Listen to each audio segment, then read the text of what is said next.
Mapuche significa gente de la tierra. Mapu es tierra y che es gente.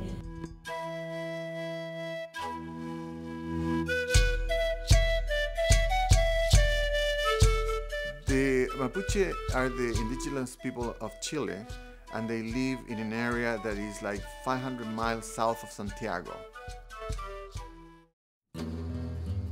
These people live for hundreds and hundreds of years and develop a very sophisticated culture that you can see expressed in their art, mainly the jewelry and the tapestries. Like most of the indigenous communities in not only South America but around the world, they just been pulled and pushed around forever.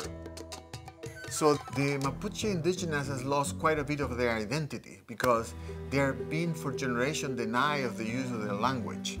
So many of the stories are being disappearing or being forgotten.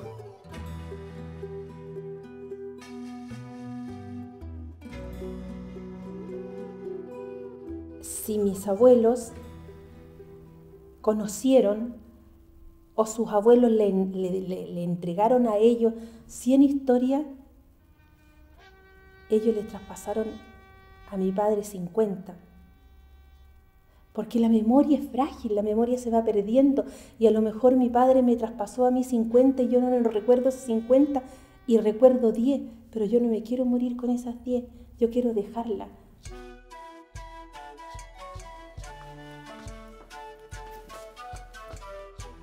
I'm Guillermo Bert. I am a visual artist, mainly mixed media. I try different techniques all the time. I'm currently on a laser cutter and doing three-dimensional objects.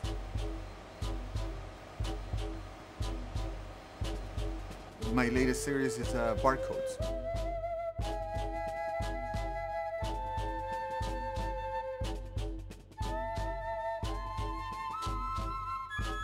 Recently, I was exposed to this new development in this technology, which allow you to write and encode a lot more information into these single barcodes. Some of them that they resemble the textile that the Mapuche produce.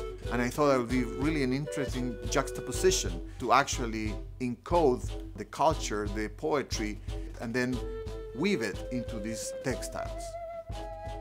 Encoded Textile Project include some of the old traditional technology, which are the weavers and the technology of the loom, and then the newest technology, which are all the barcoding of capturing information.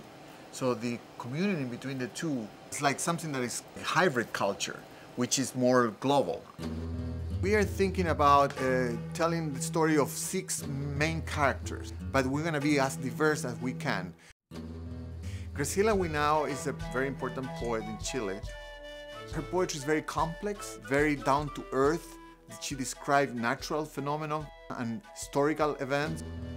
Nyomunye no chidungun meu, entukenyi dungun, alun malechipun meu, apun nyeñeam.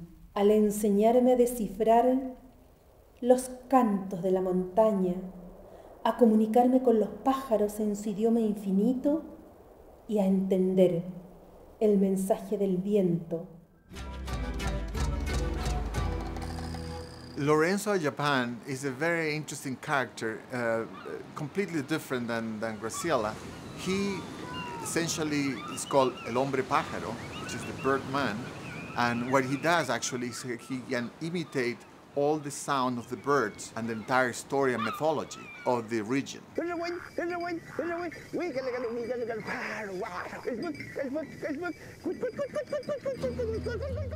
It's been traditionally my quest, combine barcode with pre-Columbian iconography, and in this particular case, doing the textile with the barcodes. So I thought that it would be really interesting to capture some of the poetry and encode it into these textiles. So I got the poetry and encoded it, and then we were able to turn it into barcode, and it looked amazing.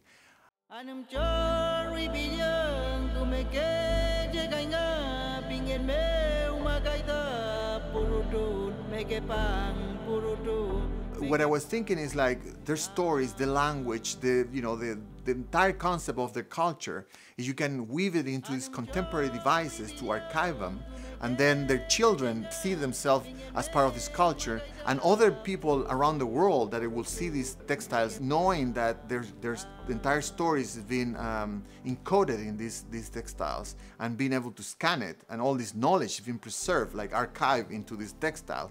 It will kind of bring it back alive and generate a lot more awareness. La lengua, yo creo que no solamente en el pueblo mapuche, sino que en todos los pueblos es un elemento de resistencia. Más allá de la resistencia cultural, sino una resistencia de decir: nosotros estamos acá, estamos presentes, estamos con nuestra propia lengua. Kadua ingaita, jogilya, bingaita, mapuyen, ma.